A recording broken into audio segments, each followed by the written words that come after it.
ये जिस्म पाक से दोहरा हुआ होगा, मैं सजदे में नहीं था आपको धोखा हुआ होगा। यहाँ तक आते आते सूख जाती हैं कई नदियाँ, इन्हें मालूम है पानी कहाँ ठहरा हुआ होगा। जी हाँ, ये पंक्तियाँ आज के बेबाक मुलाकात के कार्यक्रम में बिल्कुल फिट बैठती हैं। ऐसे हमारे आज के कार्यक्रम के मुख्य अतिथि मध्य प्रदेश शासन में कैबिनेट मंत्री माननीय लखन घनघोरिया जी, बहुत बहुत स्वागत है आपका। धन्यवाद। और आपकी इतनी उम्र है लेकिन आप यंग लगते हैं, युवा लगते हैं। ये राजनीति में शुरुआत कहाँ से हो गई, राजनीति में क्यों आ गए आप, कहाँ से विचार आया था कि राजनीति में आना है? छात्र जीवन से, चूँकि राजनीति की पृष्ठभूमि हमारी छात्र राजनीति से, उस समय स्टूडेंट पॉलिटिक्स में चुनाव होते थे, कॉलेज के यूनिवर्सिटी के चुनाव होते थे, और जो कॉलेज यूनिवर्सिटी के चुनाव लड़े हम लोग, उसके बाद सीधे इस राजनीति से जुड़ गए। पार्टी की स्टूडेंट विंग के साथ बात, युवा विंग के साथ बात, सीधे कांग्रेस में। तो ये कि शुरू से समाज सेवा का जज्बा था, तो इस फील्ड में आ गए। पृष्ठभूमि छात्र राजनीति की थी, इसलिए आए। जबलपुर से आप विधायक हैं, वहाँ की जो एक विधानसभा है वहाँ से विधायक हैं, लेकिन पूरे जबलपुर में आपके जितने भी कार्यकर्ता हैं वो आपको बड़ा प्यार करते हैं, बड़ा स्नेह करते हैं। और लोगों का ये भी कहना है कि आप हर किसी के लिए, चाहे वो आपकी विधानसभा का हो या ना हो, सबके लिए आपके लिए दिल में प्यार रहता है। तो इतने सारे कार्यकर्ताओं का जो कुंभ है आपके साथ, आप उस कैसे मैनेज करते हैं उसको? छात्र नेता उस दौर में किसी क्षेत्र से जुड़ा नहीं होता था, और चूंकि जबलपुर विश्वविद्यालय का छात्र संघ का प्रतिनिधित्व किया है, तो पूरे जिले का होता था और जिले के आसपास के जिलों का भी होता था। तो एक मानसिकता बनी थी पूरे शहर की सेवा की। बात अलग है कि चुनाव कहीं से लड़ा, लेकिन स्वीकारता पूरे शहर में थी और संबंध पूरे शहर में बन गए थे, और वो संबंध आज तक मेंटेन है। स्वाभाविक रूप से जिनका काम पड़ता है उनको लगता है कि यहाँ से काम हो जाएगा, तो लोग जुड़े रहते हैं, और निश्चित रूप से उनका भी एक हक बनता है हमसे काम कराने का। और ये उनकी ताकत है, उनके सहयोग की ताकत है, स्नेह की ताकत है कि जबलपुर जैसे बड़े शहर में भी छात्र जीवन से अभी तक एक सा माहौल बना हुआ है।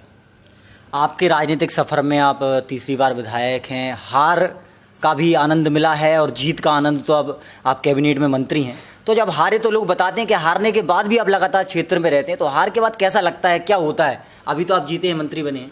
छात्र राजनीति से जो आता है वो एक चीज़ को बहुत अच्छे से समझता है। विशेषकर हम लोग अपने पहले के छात्र नेताओं को देखते हैं जो हमारे सीनियर थे, उनमें शरद यादव जी भी है, माननीय रामेश्वर निखरा जी भी है, और भी कई ऐसे नाम हैं कि जिनने जीवन राजनीति को समर्पित किया। एक ट्रेनिंग जो कहना चाहिए उस दौर में राजनीति की, छात्र राजनीति से हो जाती थी। और इस क्षेत्र में रहने वाला आदमी जिसकी पृष्ठभूमि छात्र राजनीति से हो, वो ना जीत पे इतराता है ना हार से घबराता है। आपकी जो विधानसभा है काफ़ी विवादित विधानसभा है, वहाँ पर बहुत सारे विवाद भी होते रहते हैं, और फिर जब चुनाव आते हैं तो बड़े बड़े विवाद होने लगते हैं। तो इन सबको कैसे लेते हैं आप? विधानसभा विवादित नहीं है, विवाद होते हैं लोगों से होते, विधानसभा विवादित नहीं। स्वाभाविक है कि एक बड़ा वर्ग जो ये कह लें कि अशिक्षित है, बेरोजगार है, इसलिए कहीं ना कहीं वो मैनेज होता है। भारतीय जनता पार्टी का अपना अलग रवैया रहा है कि ऐसी सारी चीज़ों को मैनेज करके धन से, बल से, सब चीज़ों से मैनेज करके वो चुनाव के समर में उतरती है। अभी भी सरकारी तंत्र पूरा उनके साथ रहता है, अपराध करने वालों से साठगांठ रहती है, सबको एकदम हमारे क्षेत्र में झोंकते थे। ये स्थिति थी और अभी भी है। इन सबसे लड़ना पड़ता था, लेकिन हमको इस बात पे बहुत ज़्यादा गर्व है कि हमारा कांग्रेस का एक एक कार्यकर्ता हर स्तर पे लड़ा, प्रशासन के तंत्र से भी लड़ा और उन अपराध, ये कह लें कि उन गुंडों से भी लड़ा जो आर्थिक अपराध करते हैं, जुआ, सट्टा, स्मैक जैसे मामलों में लिप्त रहते, उनसे भी लड़ा और सबसे लड़के सबको पस्त भी किया है। इसलिए भी किया कि कांग्रेस का कार्यकर्ता अंग्रेजों से नहीं डरा तो इनसे क्या डरेगा। आप कमलनाथ जी के खास माने जाते हैं और जबलपुर जैसे बड़े संभाग में आपकी सबसे ज़्यादा मतों से जीत रही है और उसका तोहफा भी आपको मिला है। आपने खुद बताया कि आपकी विधानसभा में स्मैक और बहुत सारी अन्य असामाजिक तत्वों की गतिविधियां रहती हैं। तो लखन भैया का युवाओं के लिए जो आपके साथ हैं और जबलपुर में जैसे आप विधानसभा से हैं और अब तो पूरे संभाग के मंत्री, मध्य प्रदेश के मंत्री हैं, तो क्या विशेष आगामी दिनों में उनके लिए रहेगा, कुछ विशेष पैकेज क्या रहेगा? भारतीय जनता पार्टी सिर्फ मुंह का चला के राज करना चाहती है। विकास का या ये कह लें कि किसी भी वर्ग के लिए इनके पास कोई योजना नहीं रहती। 15 साल में हर वर्ग ने अपने आप को छला हुआ महसूस किया है। युवाओं ने विशेष तौर पे, और भले ये हमारी विधानसभा में ज़्यादा हो, लेकिन कमोबेश मध्य प्रदेश की हर एरिया में ये एक रोग फैल गया है स्मैक का।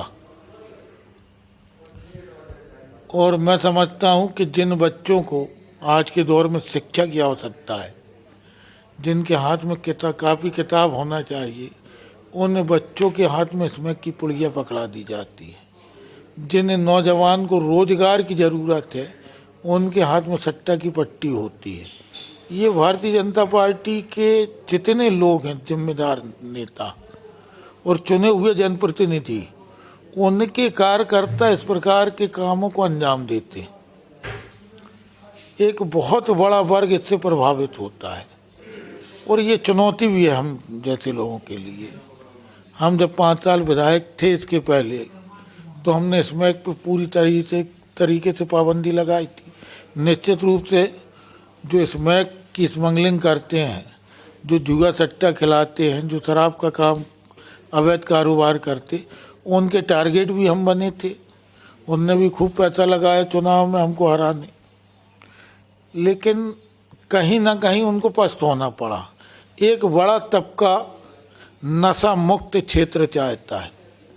एक बड़ा तबका, सबसे बड़ा तबका अराजकता के खिलाफ है और ये तबका अपराध से भी निजात चाहता है। तो इन तीनों चीज़ों को यदि हम देखें तो ये तीनों चीज़ें ज़बरदस्त तरीके से सामने आई थी चुनाव में। और बहुत बड़ा वर्ग ने हमको जो जनादेश दिया, इसी अपेक्षा से दिया कि इन तीनों चीज़ों से उनको मुक्ति मिलेगी। आपका नरसिंहपुर विधानसभा से खासा प्रेम है। तेंदुखेड़ा विधायक संजय शर्मा जी आपके बहुत अच्छे मित्र हैं। पूर्व जिला पंचायत अध्यक्ष देवेंद्र पटेल, गुड्डू भैया भी आपके मित्र हैं। तो नरसिंहपुर के लिए आप मंत्री हैं तो कुछ विशेष रहेगा? नरसिंहपुर और जबलपुर में फ़र्क नहीं है हमारे लिए। हमारे लिए वो शहर भी हम अलग नहीं मानते। जबलपुर संभाग का एक ज़िला है नरसिंहपुर, और जबलपुर के बाद यदि हम कोई अपना ज़िला मानते हैं तो नरसिंहपुर मानते हैं। जहाँ तक संबंधों की बात है तो हमारे बड़े भाई वत संबंध है, घर है ये हमारा, इसलिए तो घर के लिए कुछ बड़ा पैकेज रहेगा? ये तो अधिकार है, तो तो रहेगा ही।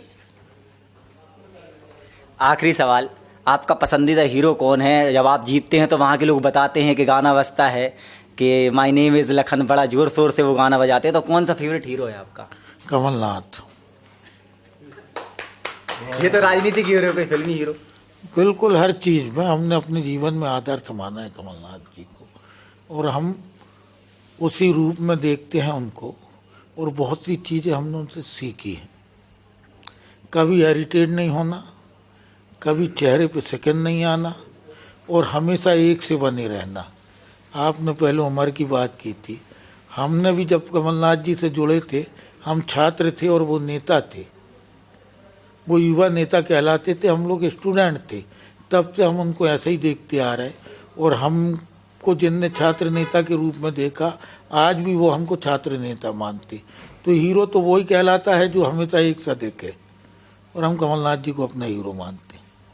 तो ये थे माननीय मंत्री जी जो लगातार कह रहे हैं कि उनके जो आदर्श हैं, उनके जो हीरो हैं कमलनाथ जी हैं। उन्होंने हमें वक्त दिया, बहुत बहुत धन्यवाद। कैमरामैन पर्सन के साथ मैं अमन खान, बहुत